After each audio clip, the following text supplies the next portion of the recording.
Hey guys, I'm Sarvan Ravi. And I'm Nicolette, and we are currently seniors here at CCM. Welcome to our 2022 Open House live stream. In this live stream, we'll be talking more about our lives as CCM students and any other doubts that you have about this course. So today with us, we have two juniors, Javen and Eugene. Hi guys! Hey guys! And they will be showing us sneak peeks into what you can learn at TCA in our kitchens. So sit back, relax and enjoy. So chefs, what will you be preparing for us today? So for today, we'll be showing you guys how to make fresh pasta as well as the typical cuts that you will see in restaurants that produce their own fresh pasta. So today, we'll actually be focusing on 4 different cuts of pastas, and they are papatelli, ravioli, tagliatelle, and tagliolini. So let's not waste any more time and get into pasta making. Sounds good. Do look out for our Pasta Boys tips and tricks that will be listed later on. Pasta Boys, take it away. We'll see you in a little bit. See you guys. So what I have here is the ingredients for making fresh pasta. I have double flour, eggs, and olive oil. So what I'm going to start to do is actually create a well in the middle of my flour. And I'll add my eggs.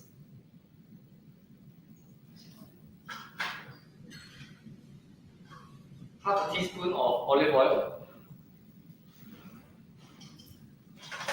And I'm going to use my fork to start mixing all the ingredients together.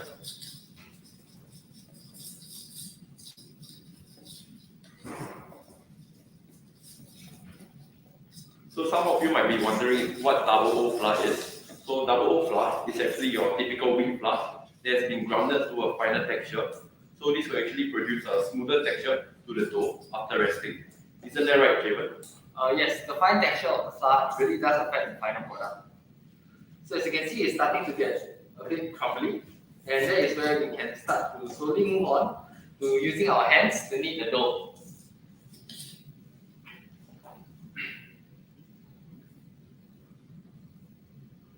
So I just take some flour and flour my hands and start getting to use my hands to knead the dough. So kneading is the most tedious process of making fresh pasta, as you have to knead continuously for a good 10 minutes to really allow the gluten to develop. So one tip I have is actually placing a wet cloth underneath the bowl so that you can knead the dough and then prevent the bowl from sliding around too much when you're kneading it. So Eugene, can you tell our viewers the difference between fresh and dried pasta? Well, the main difference between fresh and dried pastas is that fresh pastas contains eggs.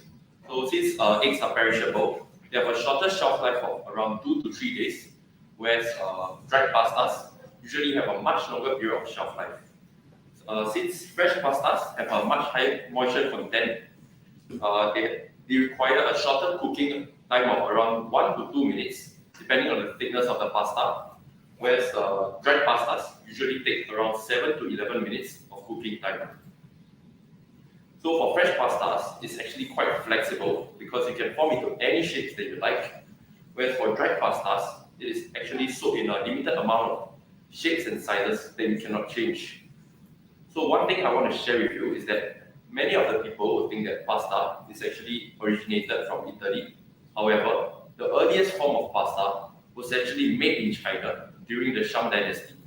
It is actually made with rice flour and water, and that's the first form of the pasta in China. So today, there are actually more than 600 forms of pastas that you can form into. So as you can see from the dough itself, it's slightly yellow. This is actually due to the egg yolk itself. So some people will prefer their pastas to be richer. So what they will do is to replace the whole eggs with egg yolks. So this will actually produce a more vibrant color and a richer texture as well. So once the dough has been kneaded, you will allow the pasta to rest. And how you know is that when basically you have incorporated all the flour around it into the actual dough itself. So now we will allow this dough to rest. And before kneading, I'll just let me wash my hands first, as cleanliness is very important. So what I'll do now is actually to sling wrap the pasta dough so that it will not dry out once it is rested. And over here, so what we have over here is a rested pasta dough that has been rested for about 20 to 30 minutes. So you have a good sheen on it. It should be smooth and slightly yellow as well as the gluten develops.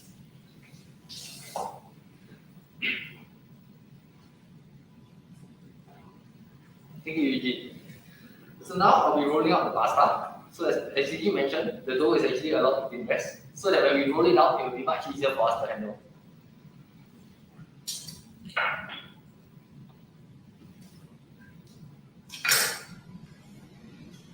So now I'll be flouring the dough before rolling out. This is really just to ensure that the dough does not stick to the pasta machine.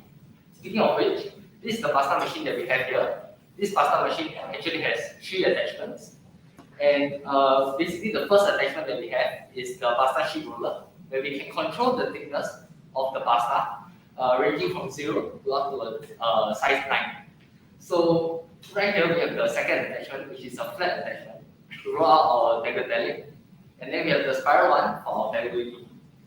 So now I'll be flouring the dough, and I'll be actually kneading it slightly for it to get the shape to be rolled.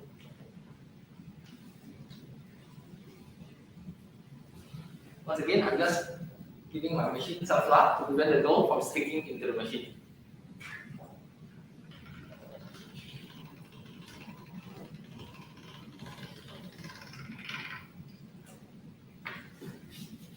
So other than double O flour, can we use other flour for pasta? Yes, certainly. You can actually use semolina flour.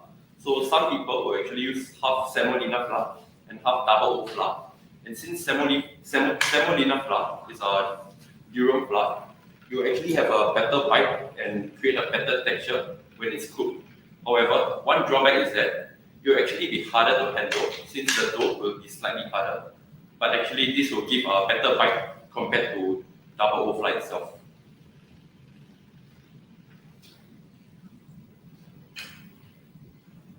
Javen, why are you folding the dough? So this process that I'm doing is actually called laminating, where I'm developing the gluten network even further, and it really just gives the overall product a better texture and bite to the pasta. So this process typically takes me from the lowest setting, which is 0, up to 2 to 4, and back to 0 once I've folded the dough.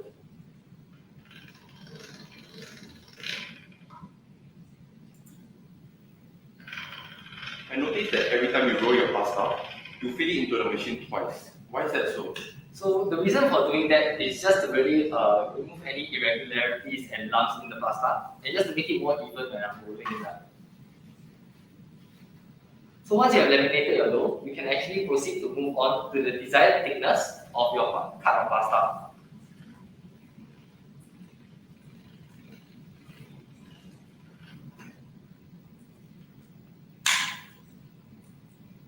So what's your favorite type of pasta? So for me, my favorite type of pasta is actually pesto pasta with penne. So pesto actually is a sauce that gives a refreshing flavor as well, and some umami flavors to the dish itself. And for me, I would prefer a classic spaghetti bolognese.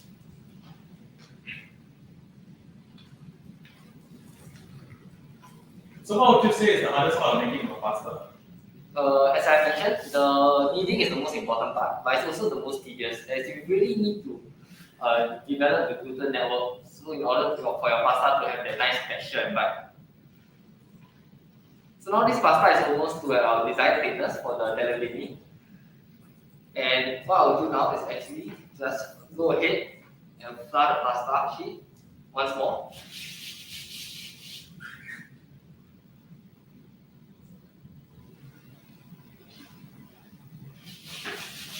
Now moving to this thin attachment. Now slowly start to feed my pasta sheet through the machine.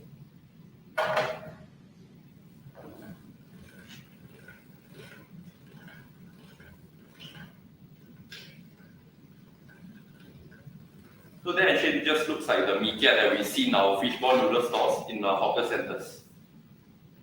Yes, so this pasta is actually quite thin. So typically we will use it with lighter sauces to go well with this pasta. So this is our first pasta, the tagliatelle. So one thing when making dried pasta is to actually flour the pasta once you have created it, so that this will prevent the pasta from clumping together when you cook the pasta.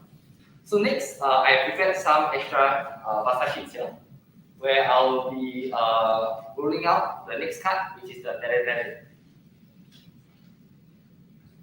So once again, just getting rid of any excess pasta.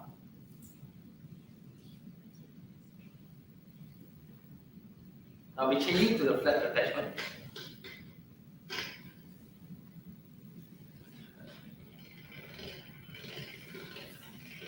So if you don't have the pasta machine at home, what else can you use to roll out the pasta or shape the pasta? So if you don't have a pasta machine at home, what you can do is actually use a rolling pin to roll flat and use a knife to hand cut your pasta. So one hand cut pasta is actually the pappardelle, which we'll be showing later. So some people will actually use the chitara, which is a traditional pasta making string pasta equipment. So you actually use the rolling pin to press on the string. It's actually similar to a guitar. So you actually achieve a string pasta shape. So as you can see diagram here, the differences between the tagliatelle and the tagliatelle is actually quite big, and the tagliatelle is actually much flatter and wider than the actual pasta, and then its counterpart, the tagliatelle. So next, I'll be moving on to the next cut, which is the pappardelle, which is more of a rustic cut, as we will not really use the machine, apart from actually setting the thickness of the pasta sheet itself. So I'll be using this equipment I have here. It's essentially just a pastry cutter, and you'll be giving our pasta a nice jagged edge to it. So how to know that your pasta is actually a good length is that the pasta, for its width, you want it to be around 2 to 3 centimeters. And you actually want it to be as long as your pasta machine. So now we'll use this and just run it across. As you can see, it gives us a very nice jagged edge.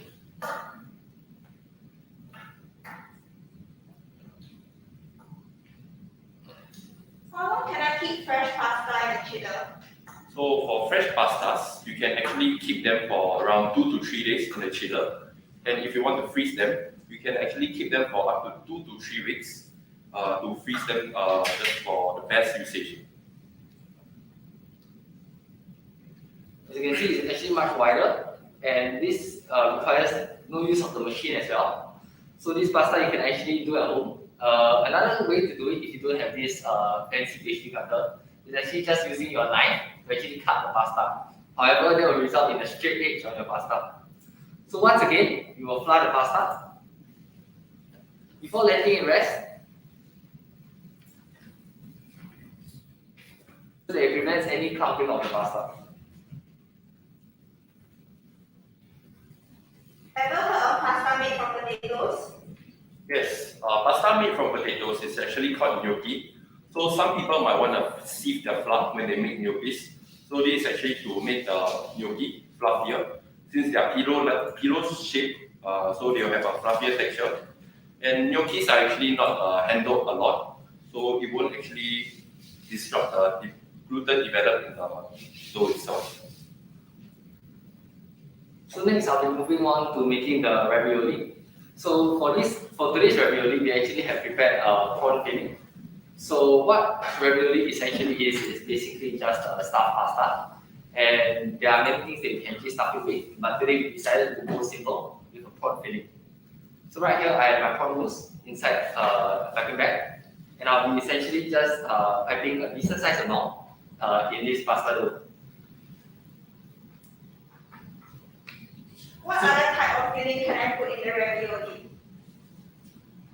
So another classic filling that you can add in is actually spinach and ricotta. This is a very classic filling that you see outside in restaurants, as it's one thing, it's easy to make and it's very delicious. So usually how many hours do you spend in the kitchen? So in the kitchen, we'll actually spend around 8 hours a day in school, because we will actually do our grooming check from 7:45 and we'll end around usually 3 to 4 p.m. So what we'll do in the kitchen is actually we'll get to rotate around the kitchens, from top table kitchens, Asian kitchens. At Sugarloaf, we have our bakery, our pastry kitchens as well. And we'll also go to our skills kitchen, which is our production kitchen, where we'll make sauces, soups, examples such as the sauce morning, some beef stock, we'll make chicken stock as well. Yeah. So next, once I fill the pasta sheet, I'll be going to lay the next sheet, which will help to seal our pasta inside, essentially creating our stuffed ravioli.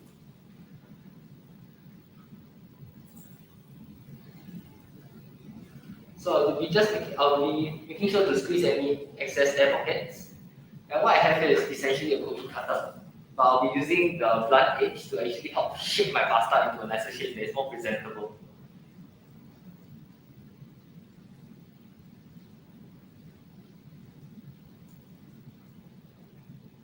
Can I make raviolis in different shapes as well? Yes, for raviolis, you can actually make it into any shapes that you like. So the common ones we'll see is actually the circular shape or the square shapes, some triangular shapes, oval shapes, or whatever shapes that you have or you prefer. So what you can do is actually to use a cookie cutter like we have over here and sort of mold it. Then we'll just cut it through. Or we can have the pastry cutters to give some jagged edges as well. This is for some textures. And what others can do if we don't have both, we can actually use a knife to actually cut it to get a square shape of a ravioli. So what I have here is a ravioli mold. Basically, it helps to create a jagged edge while sealing the pasta itself. So what I'm going to do is just align my ravioli mold with the pasta using some strength. I'm pressing the pasta, making sure to seal it so it doesn't open up when you're cooking the pasta.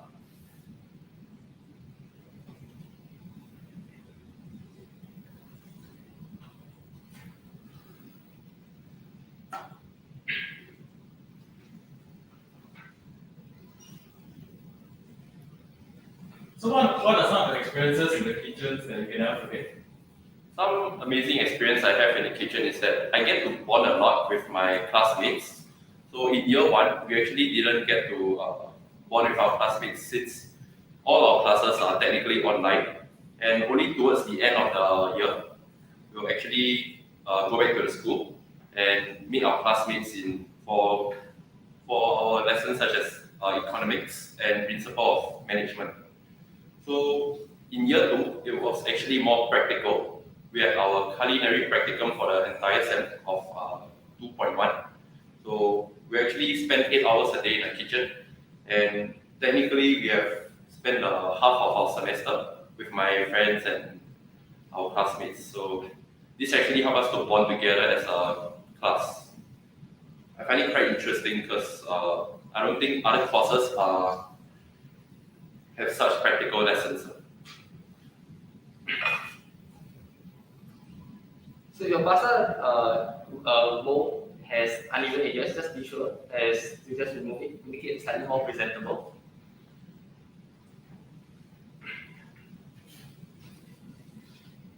So I see that you're flouring the pasta as you go. What type of flour are you using?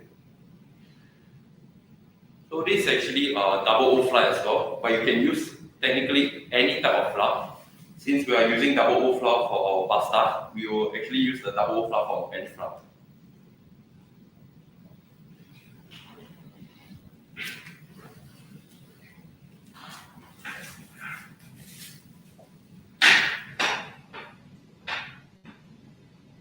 So would you recommend fresh pasta over store-bought pasta?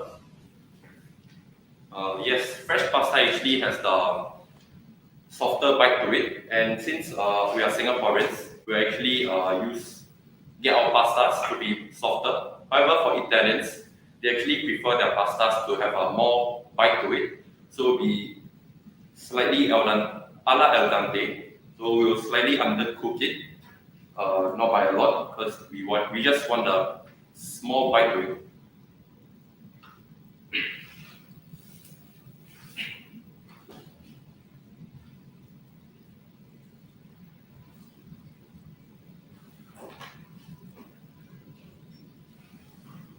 So just remember to clean up the sides of the pasta. And then we have our ravioli. So just to recap, these are the 4 pastas that we created today. We have the tagliatelle, the tagliatelle, the pappardelle, and the ravioli. So next, I'll be passing on to Gigi to show you guys how to cook some of these pastas. So over here, I have my pasta water boiling. So I'll actually be cooking the ravioli first, which I have over here. So this is actually 4 raviolis, which is the same filling as what we had previously. So this is the prawn filling as well. So what I'm going to do now is to start boiling them. This will take approximately around 1.5 minutes to cook, depending on the thickness. So this is actually to the size of 7. So since it's not very thick, I'll take 1.5 minutes to cook. So Javen, do you want to share with us what will be the sauce for the ravioli? So for today's ravioli, we have prepared a white wine cream sauce. So basically, we just started sweating some onions and garlic before replacing the pan with some white wine and allowing the alcohol to be used. Followed by adding our chicken stock, where we'll finish off with some cream. The reason that this sauce is so popular is that this sauce is highly customizable. You can add herbs to it, thyme, rosemary, or even some mushrooms and bacon to really just suit your taste. So one thing to remember when boiling your pasta is actually to salt the pasta water. And when the recommended ratio of salt to pasta is actually 1 tablespoon of salt to 2 liters of water. So salting our pasta water basically enhances the overall flavor of the dish and just makes it an even better tasting dish. So once the ravioli is almost cooked, what we are going to do is let it cook slightly longer. And what we're going to do is to bring it up slowly once it's cooked and start to bring it to the pan.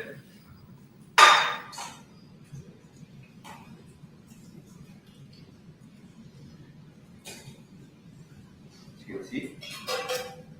So what I'm going to be doing now is actually to slow the pan slowly. So it's to emulsify the water and the fat in the cream sauce as well. So what I want to have the ravioli be done is to evenly coat them so that in each bite it's actually tasty and creamy as well. So another reason why we chose white wine cream sauce is because we want to enhance the prawn flavors of the filling. So this will actually help to give it a better flavor as well. So what I'm going to do now is to add some pasta water.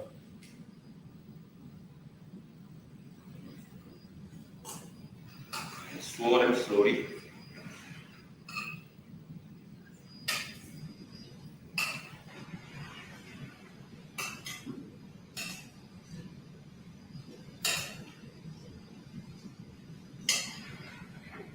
And once it's almost done, we'll turn off the stove. And what we're going to do now is to start the plate.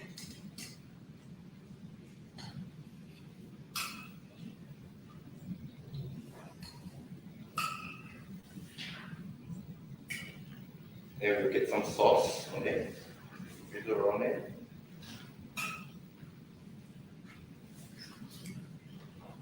Not too much of it.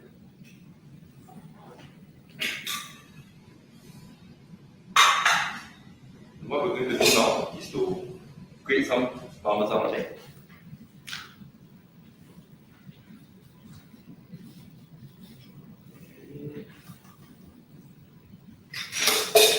Some black pepper for some color. Then we'll finish off with some chopped chives.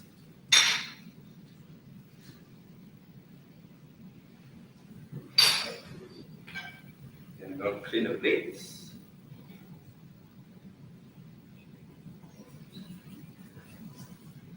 There we have it, our white wine cream sauce with ravioli.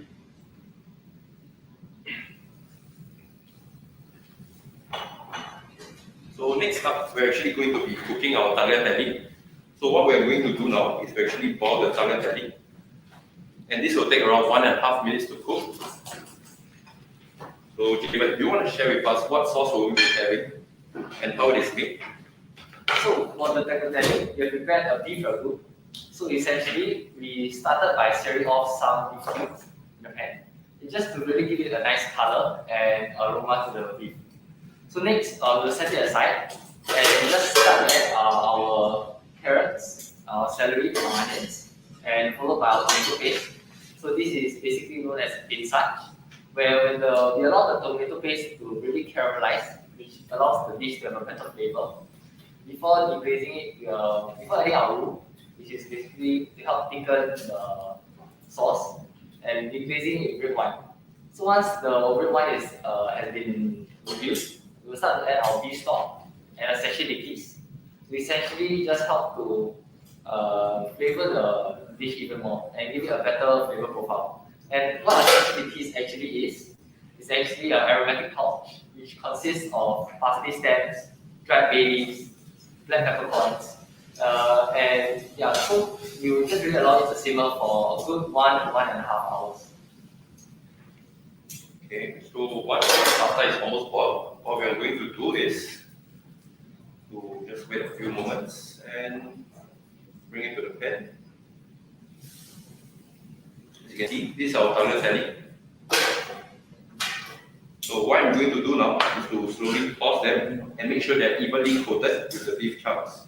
So why I chose a meatier sauce such as the beef ragu is that the tagliatelle, since it is a ribbon pasta, you actually be able to cling onto the meat chunks, and this will actually give both a burst of flavor and texture as well. And if it's too thick, what you're going to do is to add some pasta water over here. This will actually help to emulsify it as well. Then we want to remember to season the pasta as well. Some pepper as well. Make sure they're evenly coated and sauced as well.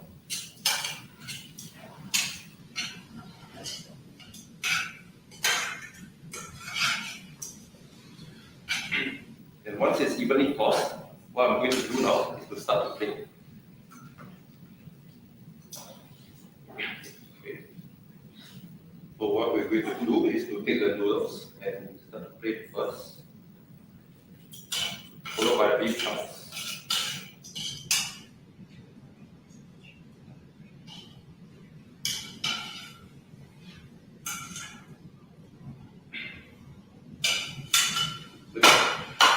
Okay.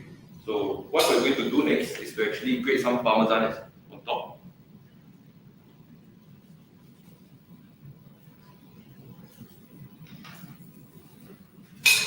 And we'll finish off with some deep fried basil.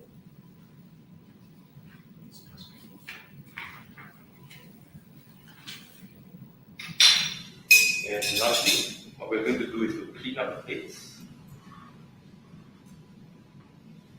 And there we have it, our beef ragu and tagliatelle.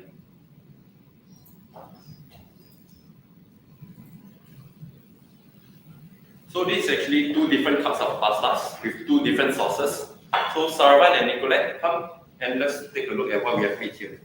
Guys, it smells amazing in the room. Oh my gosh, look at that, guys.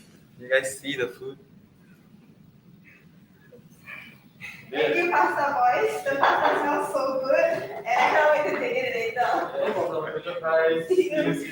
Okay, enough about pasta. So, Sarvan, tell me more about your life as a CCN student. Ooh, let's start from year one poly then.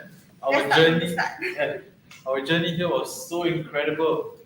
Year one we took business modules like accounting, economics, law, and even more course specifics like food knowledge and science, And introduction to astronomy. Yes. So in these modules, we learned about how the business industry operates. We learned about how economic plays a part in a business structure, how management takes place, and not only that, since we just completed our internship, we were able to see how these modules are working on a day-to-day basis. We were able to see how, with the COVID pandemic in place, with the restrictions in place, how economics and business management are so essential for companies and hotels to work and succeed in this industry. So Nick, what about yourself? I heard you went to Japan. That's right. So in year one, I was very lucky. I managed to go on the overseas study trip to Japan, Shizuoka. In Japan, we climbed the famous Mount Fuji, and that really tested all our stamina as chefs. We were so out of breath trying to reach the top of the mountain. But we never gave up and we did it anyways. Good job. Apart from that, we went for many farms. So we went to the tomato farm, wasabi, tea leaves, and even Japanese melon farms. Apart from that, there were also trips to the fish market. So we managed to see how their local Japanese actually sell their produces that they made from farms. The highlight of the trip for me was actually being able to go to an unagi farm. At the unagi farm, we were all brought to this little pond and we all rolled up our jeans to go into the pond to catch some real life unagis. Oh my god. It was such an interesting experience. Never would I have thought I would be chasing an unagi in a pond. It was a little bit messy because the unagis were kind of slippery, but in the end we managed to catch the unagis. Oh, they must have been so good, right? Yes, that's right. After we caught the unagis, the pros actually taught us how to cut and cook the unagis. The unagis were served over a bowl of Japanese rice and with a side of miso soup, which is a staple in Japan. Oh, I wish I could go there now. Right, with the VTL, maybe you can go soon. Maybe. So Alright. apart from Japan, our year one experience was actually really great. We had orientation as well. So in TP, actually every freshman students will go through TP Regatta. Yeah, so TP Regatta is an orientation for year one freshmen to get to bond with their class and even their course mates as well. So with a lot of orientations from the individual schools group especially, and they will head down to Bedok Reservoir and have a massive regatta competition. It's a dragon boating competition and it takes part in the whole school. Everybody's there in such a lively event, but this was so COVID, so do you still remember what happened? Yes, I remember losing my voice the next day. It was so fun, we were shouting crazy, we were rushing, supporting our school, and it was such an amazing experience, and that's one of the reasons why I love my year one and especially TP. So what about year two? So in year two, we were actually split into our two different tracks. So the culinary track and the baking and pastry track. I myself took the culinary track, so we started off the year two by stepping into the kitchen. We had 3 weeks of skills camp, and in skills camp we learned a lot about our nice skills like precision cuts and many basic cooking techniques like grilling, boiling, steaming, and even pan frying.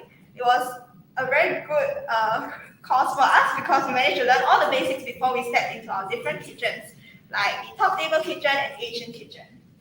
In top table kitchen, we learn more about Italian and French cuisine, which we then serve our top table guests. And in Asian kitchen, we learn more about our Asian roots, like Chinese, Malay, Japanese, and even Thai cuisine. So you were able to use the wok? We tried. It was really fun trying to learn how to toss in the wok. The wok was kind of heavy, but we managed to do it. But while doing so, we kind of made a huge mess in the kitchen. The chef must not be happy with that. We had to clean up afterwards, so.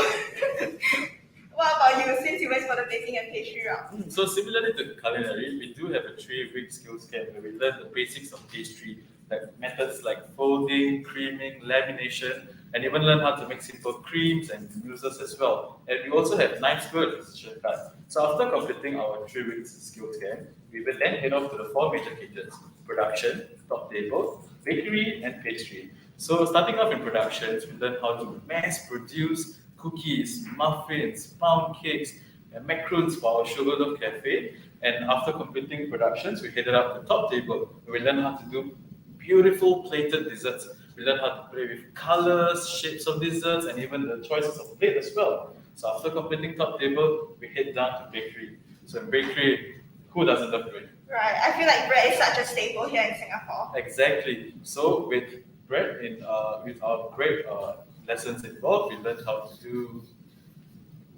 do how to play with yeast, the ratio between yeast, and we learned how to make amazing breads like baguette, focaccia, and sourdough. So before I continue, we have actually got a question with us. How long has CCM been around? So CCM has been around since 2007, and we're still going strong, and we're always going to be going strong as well. So moving on to our pastry kitchen, we were taught by an amazing chef who has taught us how to do authentic, proper French pastries like Paris Bresse, eclairs, opera cakes, all those chocolatey goodness. Can you remember some of them? It sounds delicious. I wish I was there to eat it. Definitely. I remember learning how to make the opera cake. Yes, with all those sponges and the coffee, buttercream, it was such an amazing experience. And after completing our pastry kitchen, that's when we actually were able to go to service as well, right? Oh, that's right. So apart from our culinary and baking practicum, we also take service practicum. In service practicum, we learn more about the difference in fine dining and casual dining services. We learn a lot about front of house protocols and how to do things such as wine service, barista, bartending, and many other front of house needed things. Yes, and not only that, in service, we also learn how to do wine service, which was a once in a lifetime experience. We got to learn how to stand 90-degree with the hand and the pouring, remember? Oh, I was trying so hard not to break the bottle of wine. Imagine the mess I would have made if I broke the bottle of wine. Exactly, and then we were trying so hard because our hands were shaking, and we were quite scared that we will drop a piece of the wine on the table, especially. But overall, it was such an amazing experience. The instructors and chefs were all so open to teaching us, and they were taking their time as well. So, as we mentioned earlier about Top Table and Sugarloaf, Top Table is actually a training formal dining restaurant, and Sugarloaf is a training quick service cafe. Both of these are run by our service practicum students, culinary and baking practicum students. So the whole team is actually run by students. So if you are in the area, do pop by to Sugarloaf and Top Table. The food is amazing because we have cooked it. Yes, and it's really good. So we know the food is good, so please come down and try as well. So now that we are in year 3, we have actually completed our internship. So Sarah, tell me more about your time in internship. So I was fortunate enough to take part in an internship at a 5-star hotel, Rasa Sentosa Shangri-La, and I worked under amazing chefs. They taught us how to do all sorts of stuff. So I was located in pastry kitchen, so I went through a la carte, buffet, and even special functions like weddings, baby showers, and most recently we hosted the Mobile Legends tournament as well. Oh, I've actually heard about the event. It was a really big thing. Yeah, so we had people from Russia, Portuguese, Italy, Vietnam come to our hotel, and it was such an amazing interaction with them, with all our different cultures, and we even had some foods based on their culture as well. And we got to do some Italian desserts, some Vietnamese desserts, and it was such an amazing experience. And definitely during our internship, we made mistakes, right? I cannot count the number of times I've messed up something in the kitchen. Exactly. So, but the chefs were also willing and open to teaching us how to better ourselves, and that has to be one of the best experiences I can ever ask for. So, what about you? I heard you went to a 3 Michelin star restaurant. Yes, that's right. I had the huge opportunity to be able to intern at a 3 Michelin star restaurant, Les Amis. Les Amis is a French fine dining restaurant that focuses on French hot cuisine. At Les Amis, I was posted to the Gamma J station, which does a lot of cold appetizers like their signature cold angel hair pasta with caviar. Ooh, sounds so good. Right? Over there, I learned so many things like plating and how to do all their intricate, detailed platings. It was such a great experience to be able to work with fresh ingredients and premium ingredients every day. It was such an honor to be able to work with such talented chefs and run alongside them during service.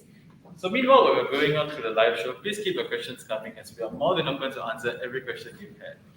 So moving on, there are so many opportunities here in CCM, and apart from our regular curriculum, our school also sends students to participate in competitions.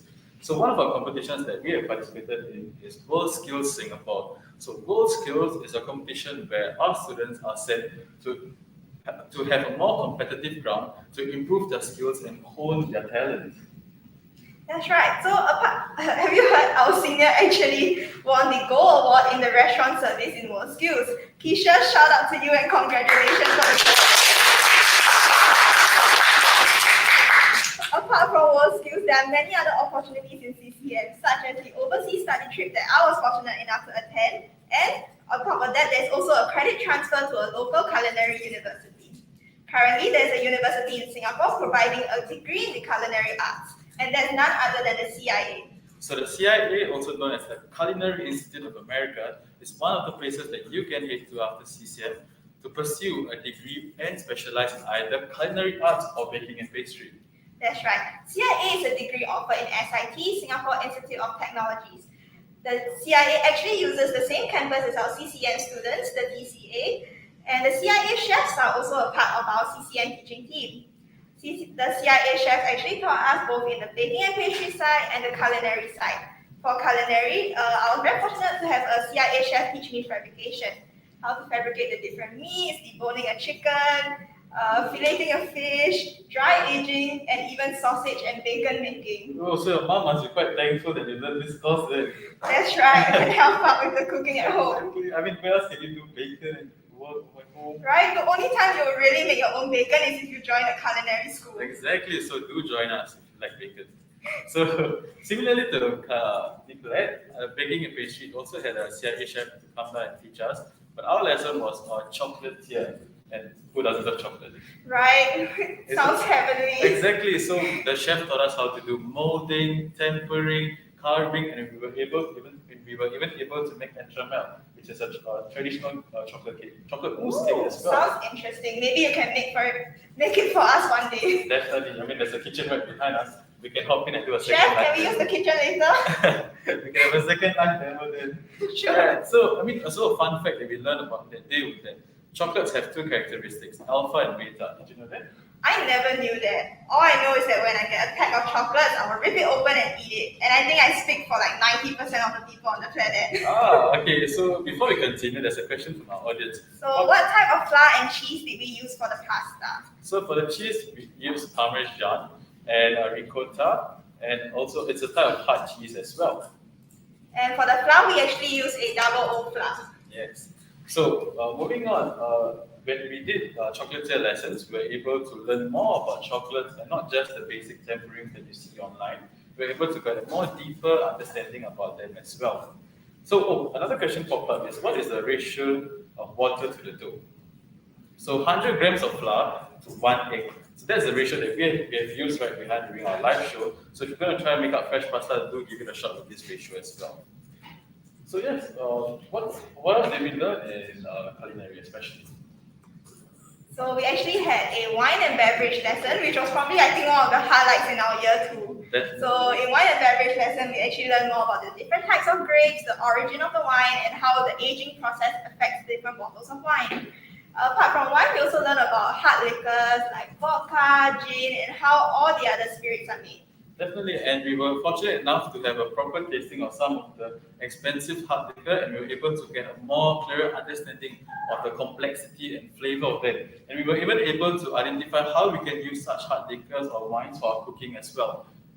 So, what is the definition of gastronomy? So gastronomy can be split into two terms: gastro, which means the stomach, and nomos meaning the law. So nomos meaning the law. So we are able to learn about the story of food, the significance of it, how food tells a story. And during our lessons, our chefs also, our instructors told us more about the story about the food, how it came about, certain types of food like bread, the story behind it, and we were even able to get a more clearer understanding. So now when we finished the tech module in year 1.2, in year 2 when we got into the kitchen, we were able to be more understanding about the food concept, and that really made our experience in year 2 amazing.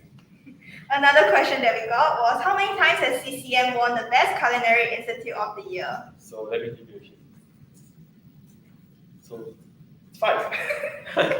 So yes, we do.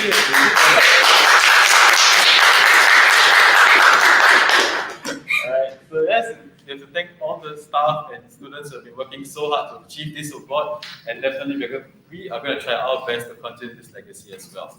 That's right. So, what other stuff have we learned in year 2 in culinary especially? So for me, we had one of the best experiences for me in baking and pastry kitchen would be learning a little bit about culinary as well. Even though I'm in baking and pastry, we still do get a few weeks of practice with the culinary side. So it makes us more versatile, I believe, right? That's right. So as we have a question over here, will baking and pastry learn about culinary and likewise? Actually, yes, we do that. So in baking and pastry, they have 2 weeks of culinary, and in culinary, we'll have 2 weeks of baking and pastry, where we learn the basics on how we make bread, pastries, and many other of the classic French pastries as mentioned earlier, like a Paris-Brest or an opera cake. Yes, so adding on to what Nicolette had said, we do get learning from both track especially, and even though it may seem like only 2 weeks, the chefs try their level best to make sure that we get a full round experience. So when we do head out to our internships, it makes us more versatile and it will make us more adaptable to other kitchens. So our next question is culinary or pastry better? Actually, it's not I would really actually say that both is quite balanced and it's about the same. I feel that it's more of your personal choice and a passion-wise. So for me, I have a passion for being a chef in the hot kitchen. I wanted to learn more about the different cuisines in the hot side of the kitchen and all the different cooking techniques. So I believe for you, you had a passion for pastry and hence you decided to choose the pastry route. Definitely. So the reason I chose pastry was due to the fact that I love to do chocolate arts, love to do decos, especially with the chocolate fan and those nice molding. So that was one of the reasons why I chose pastry, especially. So, what was the best memorable event that took place in CCM that you can never forget? So for me, my most memorable moment will be able to do our comics challenge. So for comics challenge, I believe baking and pastry has one as well. For the curry side, we were given an option to make an appetizer, a roast beef dish, and a fresh pasta dish. So for my group, we did a Caesar salad, a roast beef with ratatouille, and for our pasta dish, we did a seafood tomato pasta. It was really good. I believe we gobbled it all up at the end. Oh, should have some. So actually, I have a question here: which restaurants have you worked with before? So, For me, I've only worked in one restaurant, Les Amis, and I had a really good experience with them. It was such an honor to be able to work with Chef Sebastian and his team in the restaurant and run alongside them during service. for myself, I worked at Silver Shore Cafe, which is located at the Shangri-La Hotel, and I was so fortunate enough to work under Chef Virginia, which is the pastry chef, and under Chef Ty as well as the cold kitchen chef. Yes. So moving on to our comics challenge. Oh, yes. So at the end of comics challenge, we managed to gobble up everything, and it was a really good meal for all of us. Yes.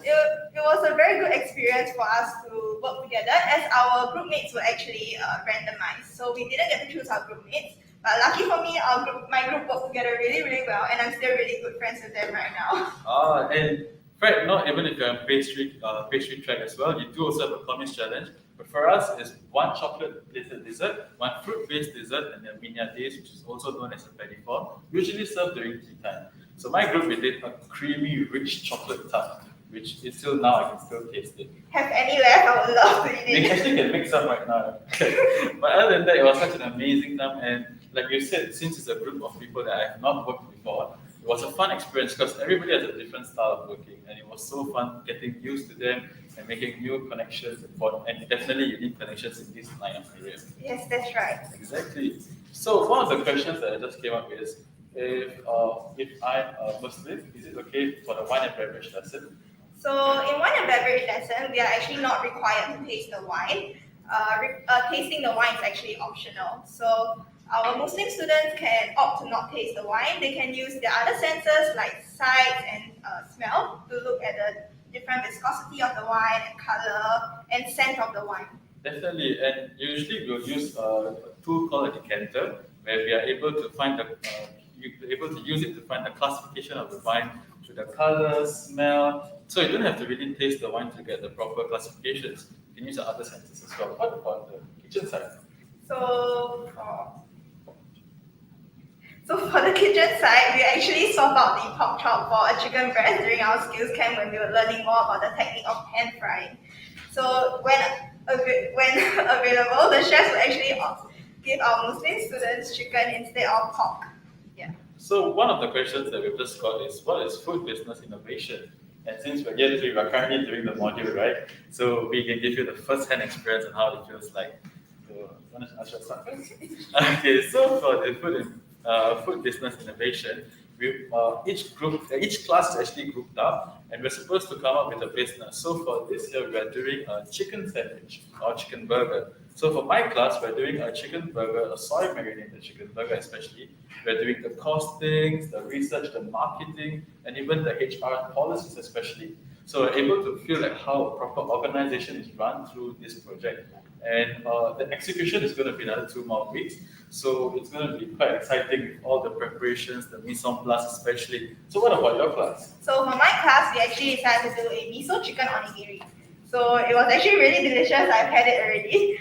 It was basically 2 layers of rice wrapped in seaweed with a miso chicken and a wasabi mayo coleslaw in the middle. So it still has a little bit of a refreshing bite to it. I heard your side dish is even better, the tofu ponzu. Oh yes, that's right. So we did a cold tofu ponzu with ginger ponzu sauce and bonito flakes on the top. Oh, If you are in the area, do pop by and support our CCM business. anyways, but throughout this project, yes, it's a bit tiring because of it takes a lot of group work effort. But again, it's a class effort, so everybody comes together and we work hard to get that class grade going, especially. So we have another question coming in. Is it hard to get into CCM? So I took the EAE part, So for me, it was more of an interview and passion-based program, especially. So during my interview process, I needed to do a write-up on the website to land an interview here. So I got together some of the details of how my passion grew, or my potluck meals with my family, but this was definitely before COVID. So on Saturdays, my family would get together and we do major potlucks, and then I wrote that all into my report, show how my passion grew, what my ambition was. And that's how I landed an interview in TP. And when I did come to my interview, I believe you have to prepare a portfolio, am I right? Yes. So the portfolio was an amazing time making it because I got to take pictures of all my items, of all the dishes that I've made before, collecting all of them, and it was such a fun time because I truly showed who my passion was and who I was as a person to get into this course. So what about yourself? So for me, I went through the JAE route. So JAE is a lot simpler process. Basically, you get your O-level results. You'll be given a website to key in your choices of which schools and courses you would like to take.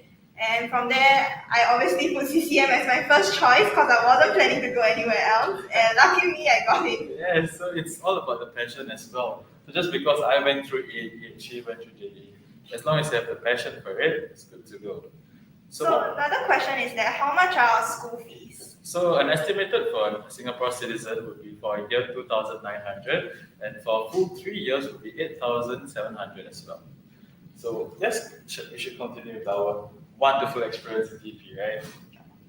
Yeah, so for not only that, our job opportunities are endless, right? Yes, that's right. So after graduation, we actually have endless job opportunities since we take such a wide range of subjects from wine and beverage, food costing, management, service practicum, and even Kali practicum. We actually go far beyond just being a chef since we are exposed to so many areas in the F&B sector. So many of our alumni have actually started their own successful food establishments such as the Fat Cat, Burning Oak, and even Smile Barbecue. If you haven't checked them out, do go and give them a visit and try their food. It's really delicious. Yes, so answering one of the questions that just came up, can you share some success alumni stories? We just stated 3. So we have Smile Barbecue that's actually located at Botanic Gardens. So they actually started out by testing at Casa Verde, which is under Les Amis as well. So he started by pitching the idea of having a Texas-style barbecue in Singapore since it hasn't really been done before. And for him, he managed to make it work, and now he actually opened his own restaurant at Botanic Gardens. Yeah, so if you guys haven't given it a shot, please head down to Botanic Gardens and give it a try. Because the food, I can tell, because I've tried it before and it's very good. Yeah. So, yes, continuing from our job opportunities, it's actually quite endless. Like Nicolette stated, the few modules that we have taken allows us to have a more variety in our future job opportunities. With marketing in one of our modules, we're able to have a full-rounded experience, and we are not left behind anywhere, especially. So if you like wine, you want to go for a sommelier, it's also possible, especially. That's right. So when was the Temasek Culinary Academy established? So that's a very good question. So one of the questions for when the Temasek Culinary Academy was established would be in 2007. Sorry. But yeah, it was established in 2007, and we have been going strong actually for quite some time already. For 15 years. For 15 years actually. Okay. Okay. Okay, so another question that came up was how is the practical curriculum like? For me, both practicals takes about 480 hours for our module to get the successful point. So during the modules, during that 480 hours, we do come back to school and have home-based learnings where we learn how to do practicals, knife skills, cooking, and even theories behind how to make a proper cake, especially. And for Nicolette, she definitely learned about how to cook a steak medium rare, right? Yes, that's right. The different temperatures and how to cook steaks differently. There are many different ways to cook a steak, but the classic way would be on a frying pan. So one of the questions that just came out was how has COVID impacted the curriculum? So COVID has actually impacted our curriculum by making many of our subjects go onto home-based learning. So especially those non-practical subjects, you'll have e-tutorials and e-lectures online.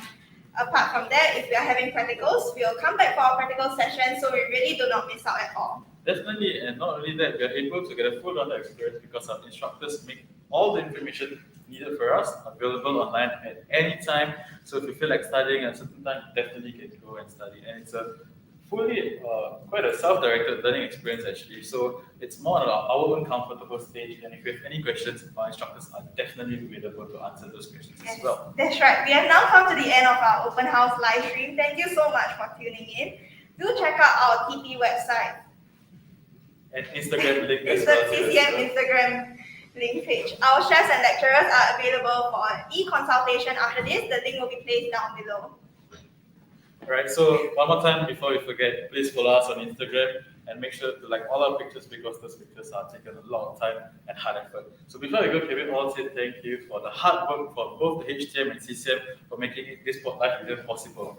Alright guys, thank you. Bye guys! Bye! See you!